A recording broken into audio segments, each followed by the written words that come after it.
నమస్తే. ఒక పక్కన అధికార కాంగ్రెస్ పార్టీ ఏడాది పరిపాలనలో విజయోత్సవాలు జరుపుకుంటూ ఉంటే బీజేపీ పార్టీ ఈ ఏదైతే కాంగ్రెస్ పార్టీకి ఆపోజిట్గా ఏదైతే కాంగ్రెస్ పార్టీ ఇచ్చినటువంటి హామీలను నెరవేర్చలేదంటూ వాళ్ళు నిరసన సభని ఏర్పాటు చేయడం జరిగింది. ఈరోజు సరూర్ నగర్లో ఉన్నటువంటి ఇండోర్ స్టేడియంలో భారీ బహిరంగ సభని బీజేపీ పార్టీ శ్రేణులు ఏర్పాటు చేయడం జరిగింది. ఇక్కడికి బీజేపీ పార్టీ జాతీయ అధ్యక్షుడైనటువంటి జేపీ నడ్డా మరి కాసేపట్లో ఇక్కడికి రాబోతా ఉన్నాడు. సుమారుగా అరగంట నుంచి 45 నిమిషాల పాటు తెలంగాణ సమాజాన్ని అలాగే అధికార కాంగ్రెస్ పార్టీ ఏడాది పరిపాలనలో చేసినటువంటి వైఫల్యాలను ఎత్తి చూపేందుకు ఆయన యొక్క ప్రసంగం ఉండబోతుంది అన్నట్టుగా మనకు స్పష్టంగా అర్థమవుతా ఉంది. ఒక పక్కన 1వ తేదీ నుంచే రాష్ట్రంలో పలు జిల్లాల్లో ఇప్పటికే బీజేపీ పార్టీలు సంబంధించినటువంటి క్యాడర్ అంతా కూడా బైక్ ర్యాలీ నిర్వహించడం జరిగింది. కాంగ్రెస్ పార్టీ ఇచ్చినటువంటి హామీలను ఇప్పటివరకు నెరవేర్చలేదు అని చెప్పేసి వాళ్ళు ఎండగట్టేటువంటి ప్రయత్నం చేయడం జరిగింది. 6 మోసాలు 66 అబద్ధాలు 6 అబద్ధాలు 66 మోసాలు అన్నటువంటి ఒక స్లోగన్ తోటి బీజేపీ పార్టీ మరి ఈరోజు ఒక భారీ బహిరంగ సభకైతే పిలుపునిచ్చినటువంటి సందర్భం కనబడతా ఉంది. ఇప్పుడు మనం ఇండోర్ స్టేడియంలో ఉండడం జరిగింది. ఇక్కడ చాలా ఫ్లెక్సీలు కూడా కనబడతా ఉన్నాయి. పెద్ద ఎత్తున కూడా జన సమీకరణ కోసం బీజేపీ పార్టీ శ్రేణులందరూ కూడా దాదాపుగా 3-4 రోజుల కానించి కూడా జన సమీకరణ కోసం సంసిద్ధమవుతున్నటువంటి పరిస్థితి కనబడతా ఉంది. ఈరోజు మధ్యాహ్నం 3:30 నుంచి 4 గంటల ప్రాంతంలో బీజేపీ పార్టీకి సంబంధించినటువంటి జాతీయ అధ్యక్షుడైనటువంటి జేపీ నడ్డా ఇక్కడికి రాబోతా ఉన్నాడు. అంతేకాకుండా బీజేపీ పార్టీకి సంబంధించినటువంటి ఎమ్మెల్యేలు కావచ్చు, బీజేపీ పార్టీకి సంబంధించినటువంటి రాష్ట్ర ఎంపీలతో పాటు మరికొంతమంది జాతీయ స్థాయిలో వివిధ హోదాలో ఉన్నటువంటి వాళ్ళందరూ సైతం కూడా ఈ సభకు రాబోతున్నట్టుగా మనకు స్పష్టంగా అర్థమవుతా ఉంది. ఇప్పటికి పార్లమెంటు ఎన్నికలు అయిపోయిన తర్వాత మొదటిసారిగా ఈ యొక్క భారీ బహిరంగ సభని బీజేపీ పార్టీ మరి అతి ప్రతిష్టాత్మకంగా తీసుకుంది. రానున్నటువంటి సంస్థాగత ఎన్నికల్లో ఈ యొక్క సభ మరి దిశానిర్దేశం చేయబోతుందన్నట్టుగా మనకు స్పష్టంగా అర్థమవుతా ఉంది. ఒకసారి చూసుకోవచ్చు, ఇక్కడ ఫ్లెక్సీలు సైతం కూడా ఇదేం పాలన ఇదేం మార్పు రాలేదు, పాలన మారలేదు అన్నటువంటి ఒక ఫ్లెక్సీ కనపడతా ఉంది. 6 అబద్ధాలు 66 మోసాలు కాంగ్రెస్ పార్టీ ఇచ్చినటువంటి 6 గ్యారంటీలు ఏవైతే ఉన్నాయో 6 గ్యారంటీలు దాదాపుగా 420 హామీలలో ఏ హామీని కూడా సరిగ్గా నిర్వహించట్లేదు. ఏ సంబంధించినటువంటి హామీ అమలులో ప్రభుత్వం నిజంగా కూడా వైఫల్యం చెందిందన్నటువంటి ఒక భావనని ఈ సభ ద్వారా తెలంగాణ రాష్ట్ర ప్రజలకి సూచించబోతా ఉంది. ఇక్కడ బీజేపీ పార్టీ నిర్వహించినటువంటి సభ అనేది మనకు స్పష్టంగా అర్థమవుతుంది. నాడు కే ట్యాక్స్తో కమిషన్ల పర్వం, నేడు ఆర్ఆర్ ట్యాక్స్తో ఖజానా ఢిల్లీ పరం అన్నటువంటి నాడు కే ట్యాక్స్ అంటే కల్వకుంట్ల సంబంధించినటువంటి కుటుంబానికి ట్యాక్సీల కమిషన్ల పర్వం పోయింది. నేడు ఆర్ఆర్ అంటే రేవంత్ రెడ్డికి సంబంధించినటువంటి ట్యాక్స్ ఖజానా ఢిల్లీకి వెళ్ళబోతా ఉంది. ప్రతిసారి కూడా ఢిల్లీకి ముఖ్యమంత్రి రేవంత్ రెడ్డి వెళ్తున్నటువంటి దశలో ఇక్కడి నుంచి సూట్ కేసులు వెళ్తూ ఉన్నాయి, ఇక్కడి నుంచి డబ్బుల సంచులు వెళ్తూ ఉన్నాయి.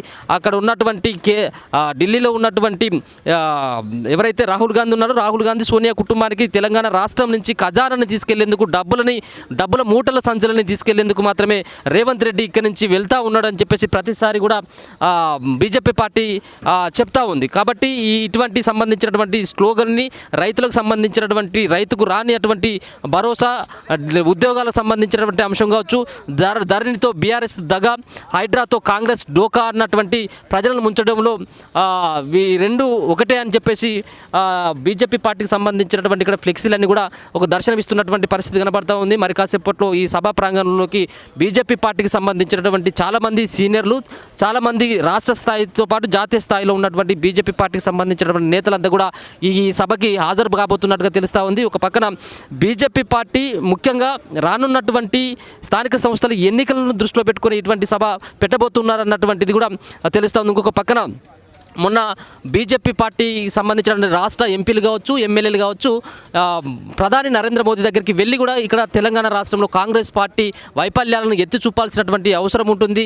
నాడు ఏదైతే బీఆర్ఎస్ పార్టీ ఏ విధంగా ప్రజలు వ్యతిరేకించడంలో నేడు కాంగ్రెస్ పార్టీ 11-12 నెలల పాలనలోనే తీవ్రమైనటువంటి వ్యతిరేకత వచ్చింది. దీన్ని మనం క్యాచ్ చేసుకోవాలి. ప్రజల్లో సైతం కూడా ప్రత్యామ్నాయమైనటువంటి పార్టీ కోసం ఎదురు చూస్తూ ఉన్నారు. దీన్ని ఇదే అదనుగా భావించాలన్నటువంటి ఒక ఉద్దేశాన్ని కూడా చాటి చెప్పబోతా ఉంది. మరో పక్కన రాష్ట్రంలో ఉన్నటువంటి బీజేపీ పార్టీకి సంబంధించినటువంటి నేతల మధ్యలో ఎలాంటి సైక్యత లేదు. వీళ్ళ మధ్యలోనే సైక్యత లేకుండా పచ్చగడ్డి వేస్తే బగ్గుమన్నటువంటి తీరుగా ఎవరికి వారే ఏమైనా తీరే అన్నటువంటి తీరుగా ఇక్కడ బీజేపీ పార్టీ నాయకత్వం అంతా కూడా పనిచేస్తూ ఉంది. దీంట్లో ఐక్యత లేక ప్రభుత్వ వైఫల్యాన్ని ఎండగట్టడంలో విఫలమైపోతుంది బీజేపీ పార్టీ అనేటువంటి ముద్ర పడుతున్నటువంటి సందర్భంలో ఈ యొక్క సభ ద్వారా మేమంతా ఒకటే, బీజేపీ పార్టీ ఖచ్చితంగా ప్రజల పక్షాన ఉంటుంది, ప్రజలకు ఎదురవుతున్నటువంటి సమస్యలను నిలదీయడంలో బీజేపీ పార్టీ సైతం కూడా ముందట ఉంటుంది అన్నటువంటి ఒక భావనని ఈ సభ ద్వారా ద్వారా చెప్పబోతా ఉన్నటువంటి సిచ్యువేషన్ కనబడుతుంది. ఒకసారి బీజేపీ పార్టీ సంబంధించినటువంటి ఏర్పాట్లపైన ఇక్కడ ఉన్నటువంటి నాయకులను కూడా అడిగి తెలుసుకున్నటువంటి ప్రయత్నం చేద్దాం. వీళ్ళు ఏం చెప్పబోతా ఉన్నారు? ఒక పక్కన విజయోత్సవాల పేరు పైన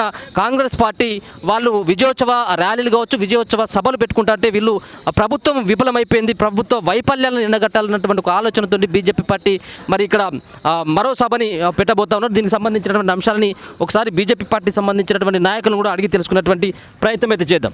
సార్, ఒక పక్కన కాంగ్రెస్ పార్టీ ఏమో విజయోత్సవాలు జరుపుకుంటా ఉంది, బీజేపీ పార్టీ వాళ్ళ వైఫల్యాన్ని ఎండగట్టడం కోసం పెట్టినటువంటి సభ ద్వారా మీరు ప్రజలకి, తెలంగాణ ప్రజలకి ఏం చెప్పబోతా ఉన్నారు ఈ సభ ద్వారా?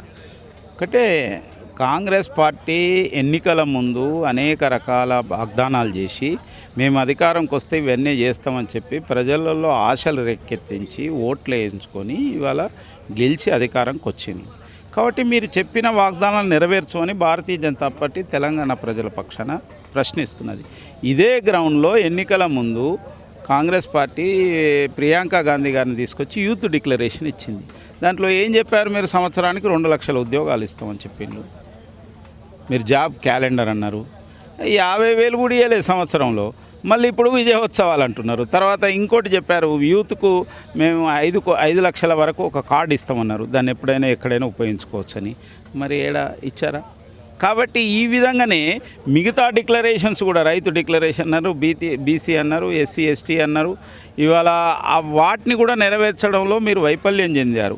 కాబట్టే తెలంగాణ ప్రజల పక్షాన ప్రశ్నించడం కోసమే ఇవాళ ఈ సభ మేము ఏర్పాటు చేస్తున్నాం. అంటే మీ మధ్యలో ఐక్యత లేదు. ఇక్కడ బీజేపీ పార్టీకి సంబంధించినటువంటి ఎంపీలు కావచ్చు, ఎమ్మెల్యేలు కావచ్చు, వీళ్ళందరూ కూడా మేమే అధ్యక్షులు అన్నటువంటి భావనతో ఉంటున్నారు. కాబట్టి తెలంగాణలో ఉన్నటువంటి బీజేపీ పార్టీ నేతల మధ్యలో సఖ్యత లేకపోవడంతో ఈ సభ ద్వారా వీళ్ళందరినీ కూడా ఐక్యం చేసేందుకు మాత్రం ఈ సభ అని చెప్పేసి కాంగ్రెస్ పార్టీ నేతల వాదన. Congress party divide and rule. Congress party అందులో ఒకరికి ఒకరు యొక్క వ్యవహారం లేదు. భారతీయ జనతా పార్టీ ఎప్పుడు కూడా ఒక క్రమశిక్షణ కలిగిన పార్టీ. భారతీయ జనతా పార్టీ ఏకోన్ముఖంగా పోరాటం చేస్తున్నది. భారతీయ జనతా పార్టీలో ప్రతి 3 సంవత్సరాలకు కూడా పోలింగ్ బూత్ స్థాయి నుంచి జాతీయ అధ్యక్షుని వరకు ఎన్నికలు జరుగుతుంటాయి. కాంగ్రెస్ పార్టీలో ఒక కుటుంబము లేకపోతే కొంతమంది వ్యక్తుల యొక్క ప్రాబల్యం తప్పితే కాంగ్రెస్ పార్టీలో మరొకటి లేదు. ఈ నకిలీ గాంధీల పార్టీలు ఉన్నోళ్ళు కూడా ఇట్లా మాట్లాడితే ఏం చెప్తాము? ఇటలీకి గులాములు వాళ్ళు భారతీయ జనతా పార్టీ ఈ దేశభక్తుల గురించి, నిరంతరం ఈ సమాజం గురించి ఆలోచించే ఒక బీజేపీ గురించి మాట్లాడే నైతిక హక్కు లేదు. అంటే 9.5 ఏళ్ళుగా తెలంగాణ రాష్ట్రాన్ని పరిపాలించినటువంటి కేసీఆర్ 7.5 లక్షల కోట్లు అప్పులు చేసినప్పుడు మాట్లాడినటువంటి బీజేపీ ఈరోజు ఏడాది కాలంలోనే మేము అన్ని హామీలను ఇచ్చినటువంటి హామీలను ఒక్కొక్కటిగా నెరవేర్చుకున్నటువంటి దశలో బీజేపీ పార్టీ ఈ విధమైనటువంటి సభాబు కాదు. ఎందుకంటే ఇక్కడ బీఆర్ఎస్ పార్టీ, బీజేపీ పార్టీ 2 పార్టీలు ఒకటే కాబట్టి కాంగ్రెస్ పార్టీని ఎదుర్కొనేటువంటి దమ్ము లేక ఈ 2 పార్టీలు ఇట్లా చేస్తూ ఉన్నాయి అనేది కూడా కాంగ్రెస్ పార్టీ వాళ్ళు అంటా ఉన్నాం. అదే చరిత్రలో అందరికీ తెలుసు, కాంగ్రెస్ పార్టీ బీఆర్ఎస్ పార్టీ కలిసి ఎన్నికల్లో పోటీ చేసిండ్రు. కలిసి 2.5 సంవత్సరాల అధికారాన్ని పంచుకున్నారు. జిహెచ్ఎంసీలో పంచుకున్నారు, రాష్ట్రంలో పంచుకున్నారు, కేంద్రంలో పంచుకున్నారు. వీళ్ళు కూడా మంత్రులు ఉన్నారు అందులో. వీళ్ళు ఏ విధంగా మాట్లాడగలుగుతారు అంటున్నారు? ఆ రెండు పార్టీల డిఎన్ఏ ఒకటే. కాంగ్రెస్ పార్టీది కానీ బీఆర్ఎస్ది కానీ. భారతీయ జనతా పార్టీ గురించి వాళ్ళు మాట్లాడే నైతిక హక్కు ఎక్కడ ఉన్నదంటున్నా. భారతీయ జనతా పార్టీ ఏనాడు బీఆర్ఎస్తో కానీ కాంగ్రెస్తో కానీ పొత్తులో మేము వెళ్ళలేదు. ఏ రోజు కూడా వాళ్ళ యొక్క ఆలోచన విధానంతో మాకు ఆలోచన విధానం అనేది సరిపోదు. ఎందుకంటే వాళ్ళ 2 కూడా ఫ్యామిలీ పార్టీలు, 2 కూడా కరప్ట్ పార్టీలు, 2 కూడా మజ్లిస్ పార్టీతో అంటగాగే ఒక పార్టీలు. వాళ్ళు చెప్పేదేమున్నది? సార్, ఇటీవల చేసినటువంటి కామెంట్లు రేవంత్ రెడ్డి గారు మీ పార్టీ అధ్యక్షుడిని ఢిల్లీకి గులాం అయిపోయాడు, అలాగే సోనియా గాంధీ కాళ్ళు గడిగి నెత్తిలో పోసుకోవాల్సినటువంటి అవసరం ఉంది అని చెప్పేసి ఆయన మాట్లాడినటువంటి వ్యాఖ్యలను ఎట్లా చూస్తారు సార్? నేనేమంటున్నానంటే, ఈ నకిలీ గాంధీలకు గులాం అయ్యేవాళ్ళు, ఇటలీలో పుట్టిన ఇటలీ నాయకత్వం కలిగిన యొక్క కాంగ్రెస్ పార్టీకి గులామైన వాళ్ళు దేశభక్తుల గురించి మాట్లాడే రైట్ ఎక్కడన్నదని నేను అంటున్నా. ఈ దేశం కోసం నీతి నిజాయితీతో నిరంతరం పనిచేసే వాళ్ళు భారతీయ జనతా పార్టీ కార్యకర్తలు కానీ నాయకులు కానీ, పదవుల కోసం కేవలం స్వార్థం కోసం ఇవాళ విదేశీయాలలో ఏదైనా ఒక విషయం వస్తే దాన్ని పట్టుకొని ప్రాకులాడే ఒక నాయకత్వం మీది. ఈ దేశంలో కోసం, ఈ దేశంలో ఉన్న యొక్క ప్రజల కోసం పోరాటం చేస్తున్నది భారతీయ జనతా పార్టీ. కాబట్టి మీరు ఇవాళ ఎవరికి మీరు ఏ విధమైన యొక్క దీనికి వ్యవహరిస్తారో, ఎట్లా వ్యవహరిస్తారో, దేనికి మీరు లొంగుతారో ప్రజలందరికీ తెలుసు. మేము ప్రజలకు గులాంలం, ప్రజల కోసం పనిచేసేవాళ్ళం. ఇటీవల అధ్యక్షుడు సంబంధించినటువంటి విషయంలో రకరకాలైనటువంటి ప్రశ్నలు వస్తూ ఉన్నాయి. బీజేపీ పార్టీలో ఉన్నటువంటి నాయకులు మేమే అధ్యక్షులు అన్నట్టుగా ఉంటా ఉన్నారు. ఒక పక్కన ఏదైతే బీసీని ముఖ్యమంత్రి చేస్తామన్నటువంటి ఆ రోజు ఏదైతే బీసీని తెలంగాణ రాష్ట్రంలో అధికారంలోకి వచ్చిన తర్వాత ముఖ్యమంత్రి చేస్తామన్నటువంటి ఏదైతే బీజేపీ పార్టీ స్లోగన్ ఉందో దానికి అనుగుణంగా ఇప్పుడు ఏమైనా బీజేపీ పార్టీ రాష్ట్ర అధ్యక్షుడు బీసీకి వచ్చేటువంటి అవకాశం ఏమైనా ఉంటుంది సార్? ఇప్పుడు భారతీయ జనతా పార్టీ బీసీ ముఖ్యమంత్రి అని ప్రకటించింది. మళ్ళీ అధికారంకి వచ్చినప్పుడు చేస్తుంది కావచ్చు. అధ్యక్షుడి విషయంలో ఎట్లా ఉండదు? అధ్యక్షుడి విషయం క్యాస్ట్ అనేది ఏముంటుంది, ఎవరినైనా చేయొచ్చు. ఈ దేశంలో దేశవ్యాప్తంగా ఒక రాష్ట్రపతిని ఇవాళ ఒక గిరిజన సామాజిక వర్గం, ఆదివాసీ సామాజిక వర్గం చేసింది పార్టీ. తర్వాత ఒక ఉపరాష్ట్రపతిని కానీ మిగతా వాళ్ళని కానీ దేశంలో అనేక రకాలైన విషయాల్లో అనేక రాష్ట్రాలలో బీసీ ముఖ్యమంత్రులు ఉన్నారు, ఎస్సీ ముఖ్యమంత్రులు, ఎస్టీ ముఖ్యమంత్రులు ఉన్నారు. కాబట్టి ఆయా పరిస్థితులను బట్టి పార్టీలో పనిచేసే వాళ్ళని నాయకత్వం నిర్ణయిస్తుంది. ఎవరైనా కావచ్చు, ఏ సామాజిక వర్గమైనా కావచ్చు. సామాజిక వర్గానికంటే ముఖ్యంగా ఎవరైతే పార్టీ కోసం పనిచేస్తారో, ఎవరైతే పార్టీని ఈ రాష్ట్రంలో అభివృద్ధి చేస్తారో, ఎవరైతే పార్టీని విజయపథం వైపు తీసుకెళ్ళగలుగుతారో వారికి అవకాశం వస్తుందని చెప్పి నేను అనుకుంటున్నాను. ఒక మాట అంటే ఈ సభకి మినహాయింపుగా ఒక చర్చ నడుస్తూ ఉంది ఇప్పుడు రాష్ట్రంలో. బీఆర్ఎస్ పార్టీ వర్సెస్ కాంగ్రెస్ పార్టీగా కూడా నడుస్తూ ఉంది. విగ్రహం సంబంధించినటువంటి విషయంలో, తెలంగాణ తల్లి విగ్రహం విషయంలో బీజేపీ పార్టీ ఎట్లా చూస్తుంది సార్ ఈ విగ్రహాలకు సంబంధించినటువంటి అంశంలో? ఏ రకమైన విగ్రహం ఉంటే అందులో ఏమయ్యేది ఉన్నదని నేను అంటున్నా. అసలు విగ్రహాలు ఏమిటి? విగ్రహాలు పెట్టి చేతులు దులుపుకునే తత్వం అటు బీఆర్ఎస్ కానీ ఇటు కాంగ్రెస్ కానీ. ముందు ఆ యొక్క ప్రజలకు, ఎవరైతే తెలంగాణ రాష్ట్రం రావాలని కోరుకున్న యొక్క కోట్లాది మంది ప్రజల యొక్క ఆకాంక్షను నెరవేర్చమని భారతీయ జనతా పార్టీ చెప్తున్నది.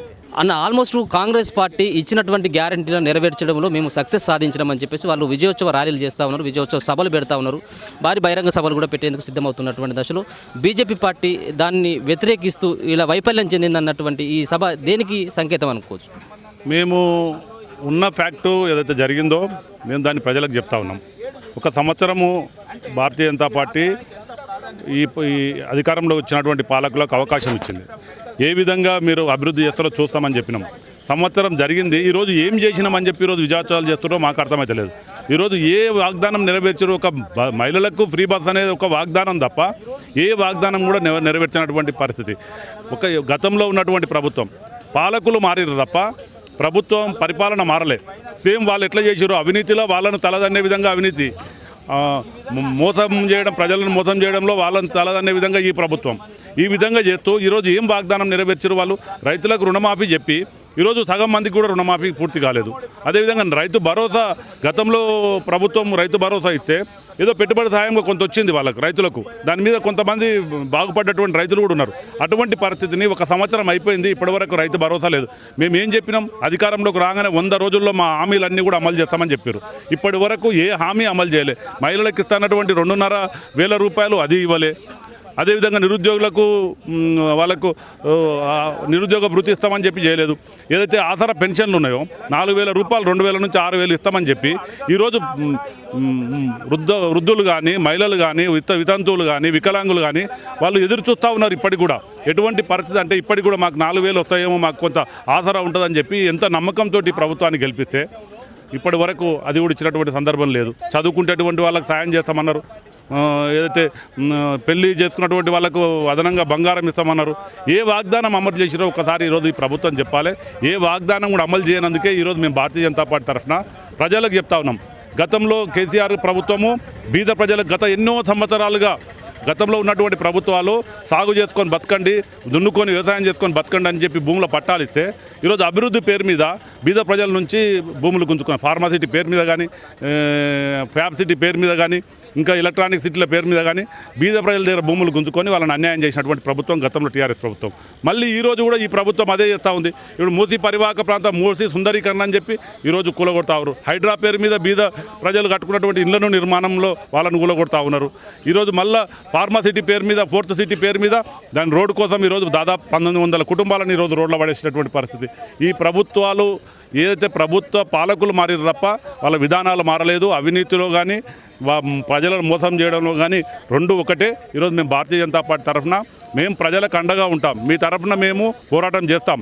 మీకు ఈ ఏదైతే వాగ్దానాలు ఉన్నాయో వాగ్దానాలు అమలు చేసే వరకు కూడా మేము ఈ ప్రభుత్వాన్ని వెంటాడుతూ ఉంటామని చెప్పడానికే ఈరోజు సంకేతంగా ఈ బహిరంగ సభ నిర్వహించడం జరిగింది. ఈ సర్వనార్ స్టేడియంలో ఈరోజు ఉమ్మడి హైదరాబాదు, ఉమ్మడి రంగారెడ్డి జిల్లా నుంచి పెద్ద ఎత్తున వీటికి జన సమీకరణ చేస్తూ ఉన్నాం.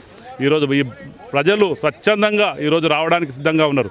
ఎవరైతే బాధితులు ఉన్నారో మూసీ బాధితులు కానీ, హైడ్రా బాధితులు కానీ, ఈ ఏదైతే ల్యాండ్ అక్విజిషన్ సంబంధించినటువంటి బాధితులు కానీ, మహిళలు కానీ వీళ్ళందరూ కూడా ఈరోజు స్వచ్ఛందంగా ఈరోజు వస్తూ ఉన్నారు. కాబట్టి మేము దీన్ని తర్వాత మేము పెద్ద ఎత్తున ఇంకా కూడా ఇదే ఉద్యమాల రూపంలో ఇదే మీటింగ్లు కూడా అన్ని జిల్లాల్లో పెట్టి మేము ప్రజలను చైతన్యవంతం చేస్తాం. ఈ ప్రభుత్వాన్ని మెడలు వంచి ఇచ్చినటువంటి వాగ్దానాలు అమలు చేస్తావా లేదనుకుంటే పొరపాటు జరిగిందని చెప్పి ప్రజలకు క్షమాపణ చెప్పే విధంగా మేము వెంటాడతామని చెప్పి తెలియజేస్తా ఉన్నాం. అంటే ఇప్పటికీ బీజేపీ పార్టీ 8 మంది ఎంపీలు ఉన్నప్పుడు కూడా కేంద్రం నుంచి నిధులు తీసుకురావడంలో విఫలమైపోతూ ఉంది. కిషన్ రెడ్డి ఆల్రెడీ గుజరాత్ బానిస అని చెప్పేసి ఇటువంటి చేసినటువంటి వ్యాఖ్యలను ఎట్లా చూడొచ్చు? ఇప్పుడు చాతగానోళ్ళకు మాటలు ఎక్కువ అంటున్నట్టు వాళ్ళు చేయలేరు. ఈరోజు ఈ రాష్ట్ర ప్రభుత్వం నరేంద్ర మోడీ ఈయన ఒక సంవత్సరంలో వచ్చిన దగ్గర నరేంద్ర మోడీ దగ్గరికి పోయి ఇప్పటికీ అక్కడికి వచ్చేటటువంటి డబ్బుల మీద ఈ ప్రభుత్వం నడుస్తూ ఉన్నది. అదొక్కటే కాదు, ఈరోజు కేంద్రంలో నరేంద్ర మోడీ గారు సబ్కా సాత్ సబ్కా విశ్వాస్ అనేటటువంటి ఒక లక్ష్యంతో అన్ని రాష్ట్రాలు మేము అధికారంలో ఉన్నా లేకున్నా అన్ని రాష్ట్రాల అభివృద్ధి అనే సంకల్పంతో ఈరోజు నిధులు ఇస్తూ ఉన్నాడు. ఎవరు చేస్తూ ఉన్నారు? ఈరోజు హైవేస్, ఈ రాష్ట్రంలో ఎన్ని హైవేస్కు డబ్బులు ఇచ్చారు, ఎన్ని రైల్వే ప్రాజెక్టులకు డబ్బులు ఇచ్చిండు. అదొక్కటే కాదు, ఈ రాష్ట్రానికి కిషన్ రెడ్డి గారు ఒక రోజు మొత్తం జర్నలిస్టులను, మేధావులను, ఈ హైదరాబాద్లో ఉన్నటువంటి రాష్ట్రంలో ఉన్నటువంటి మేధావులను అటువంటి వాళ్ళందరినీ కూడా పిలిపించి ఒక రోజు మొత్తం పవర్ పాయింట్ ప్రజెంటేషన్ ద్వారా ఎన్ని లక్షల కోట్లు తెచ్చినాం ఈ రాష్ట్రానికి. దాదాపు 10 లక్షల కోట్ల రూపాయలు ఈ రాష్ట్రానికి తెచ్చినటువంటి ఘనత కేంద్రంది, కిషన్ రెడ్డి గారిది. ఈరోజు కిషన్ రెడ్డి గారు గుజరాత్ బానిస అంటే మరి నువ్వెవరికి బానిసా? ఇటలీ వాళ్ళకి బానిసవా? ఇటలీ కుటుంబానికి బానిసవా నువ్వు? ఈరోజు అది మాట్లాడడం పద్ధతి కాదు. నేను అనేది ఏంటంటే మాటలతోటి ప్రజలను మభ్యపెట్టి ఏదో పబ్బం గడుపుకోవాలనేటువంటి ఆలోచన కాదు. ఒక విధానం ఉంటుంది. మేము ఏ పార్టీ అయినా మీరు కేంద్రంలో ఉన్నటువంటి మీ కేంద్ర పార్టీకి అనుసంధానంగా పనిచేస్తారు. రాహుల్ గాంధీని కాదని పనిచేస్తాను. పార్టీ విధానం ఉంటుంది, అధ్యక్షుని కాదని పనిచేయరు. ఇక్కడ కూడా మా అధ్యక్షులు ఎవరు ఉంటారు, ప్రధానమంత్రి ఎవరు ఉంటారు, వాళ్ళు చెప్పినట్టు మంత్రిమండలిలో కిషన్ రెడ్డి గారు అందులో భాగస్వామ్యం కాబట్టి దాని నిర్ణయాలకు అనుగుణంగా కట్టుబడి పనిచేస్తారు. సమిష్టి నిర్ణయాలు తీసుకుంటారు. బీజేపీ ఎవరి కాదు, సామాన్య కార్యకర్త కూడా సమిష్టి నిర్ణయాలు తీసుకుంటాడు. కాబట్టి కిషన్ రెడ్డి గారు ప్రజల మనిషి. ఆయన ఏ విధంగా ఉంటాడో ఇది రాష్ట్ర ప్రజలందరికీ తెలుసు, ఈ దేశ ప్రజలందరికీ తెలుసు. ఆయన చరిత్ర ఎక్కడ కూడా ఎటువంటి అవినీతి లేనటువంటి అభివృద్ధి సంకల్పంగా పనిచేసేటువంటి నాయకుడు. ఆయన మీద ఆ విధంగా మాట్లాడడం తప్పు. మేము ఈరోజు ఈ రాష్ట్రం డెవలప్ అవుతుందంటే కేంద్రం నుంచి వచ్చేటటువంటి నిధులతోటే అని చెప్పి మేము తెలియజేస్తాము. ఒక పక్కన ఈరోజు కాంగ్రెస్ పార్టీ వైఫల్యాన్ని ఎండగట్టడం కోసం మీరు సభ ఏర్పాటు చేసినప్పుడు కూడా మీ నాయకులు సైక్యత లేకపోవడం కోసం ఏర్పాటు చేసినటువంటి సభ ఇది. వాళ్ళ నాయకులు వాళ్ళు ఎవరికి వారే మేమే అధ్యక్షులు అన్నటువంటి తీరుగా ఉన్నారు. కాబట్టి ఈరోజు జేపీ నడ్డా ఆధ్వర్యంలో వీళ్ళందరినీ కలిపేటువంటి ప్రయత్నం తప్పించి మా వైఫల్యాన్ని ఎండగట్టేటువంటి ప్రయత్నం కాదు అనేది కాంగ్రెస్ పార్టీ వాదన. దీన్ని ఎట్లా చూడవచ్చు? ఇప్పుడు అది వాదన కరెక్ట్ కాదు. అది భారతీయ జనతా పార్టీలో సామాన్య కార్యకర్త కూడా ఒక జాతీయ స్థాయిలో, రాష్ట్ర స్థాయిలో బాధ్యతలు అడిగేటటువంటి అవకాశం ఉన్నటువంటి పార్టీ, అయ్యేటటువంటి అవకాశం ఉన్నటువంటి పార్టీ భారతీయ జనతా పార్టీ. ఆ విధంగా ఈ పార్టీలో కష్టపడి పనిచేసేటటువంటి వాళ్ళు అందరూ కూడా అడగొచ్చు. అడిగినంత మాత్రాన ఏదో గ్రూపులు ఉన్నాయి, ఏదో ఉన్నదనేది కరెక్ట్ కాదు. ఎందుకంటే పార్టీ అంతిమంగా అందరు కలిసే సమిష్టి నిర్ణయం తీసుకుంటారు. ఈ పార్టీలో ఉన్నటువంటి విధానము ఏ పార్టీలో కూడా లేదు. ఈ దేశంలో చాలామంది మాట్లాడతారు, కాంగ్రెస్లో ముఖ్యమంత్రి కోసం పోటీ పడలేదా, పిసిసి అధ్యక్షుని కోసం పోటీ పడలేదా? ఎందులో అయినా ఏ పార్టీలో అయినా ఒక టీఆర్ఎస్ అంటే ప్రాంతీయ పార్టీ అంటే అది రాజరికం పాలన ఉన్నటువంటి పార్టీ కాబట్టి వాళ్ళ దాంట్లో లేకుండొచ్చు. కానీ ప్రజాస్వామ్యం ఉన్నటువంటి పార్టీలో, జాతీయ పార్టీలలో అది సహజం. అడిగినంత మాత్రాన కాదు, అంతిమంగా పార్టీ అందరూ కూడా కలిసి సమిష్టిగా నిర్ణయం తీసుకుంటారు. ఆ విధమైనటువంటి నిర్ణయంతో పార్టీ అభివృద్ధి చెందుతుంది. ఇంకా కూడా చెప్తా ఉన్నా, ఈ దేశంలో సమిష్టిగా పనిచేసేటువంటి పార్టీ, చీలిపోయినటువంటి పార్టీ ఏదైనా ఉందంటే అది భారతీయ జనతా పార్టీ. ఈ దేశంలో ఉన్నటువంటి అన్ని పార్టీలు కూడా చీలిపోయినాయి. కానీ భారతీయ జనతా పార్టీ ఈ చీలికలు లేనటువంటి పార్టీ, ఇప్పటిదాకా చీలిపోయినటువంటి పార్టీ దేశంలో ఏదైనా ఉందంటే అది ఒక భారతీయ జనతా పార్టీ అని చెప్పి ఈరోజు గర్వంగా చెప్పుకుంటాం. ఎందుకు చెప్పుకుంటామంటే సిద్ధాంతం మీద నడిచేటటువంటి పార్టీ నిర్ణయాన్ని కట్టుబడి పనిచేసేటటువంటి నాయకులు. పార్టీ ఒక నిర్ణయం తీసుకొని నువ్వు అధ్యక్షునివి, నువ్వు పనిచేయాలంటే పనిచేస్తారు, నువ్వు వద్దు అంటే ఆ విధంగా ఉండేటటువంటి పార్టీ. కాబట్టి అటువంటిది ఏం లేదు. అందరూ కలిసి సమిష్టిగా పనిచేస్తారు. సమిష్టిగానే మన ప్రధానమంత్రి దగ్గరికి పోయారు, సమిష్టిగా అభివృద్ధి కోసం ప్రధానమంత్రి గారితో మాట్లాడారు, నిధులు కావాలని చెప్పారు. ఆ విధమైనటువంటి విధానంతో ఈరోజు ఈ తెలంగాణ రాష్ట్రంలో పనిచేస్తుంది. అందరూ కూడా సమిష్టిగా పనిచేసే రేపు అధికారంలోకి వచ్చేది భారతీయ జనతా పార్టీ, అధికారంలోకి తీసుకొస్తారు అందరూ కూడా. ధన్యవాదాలు.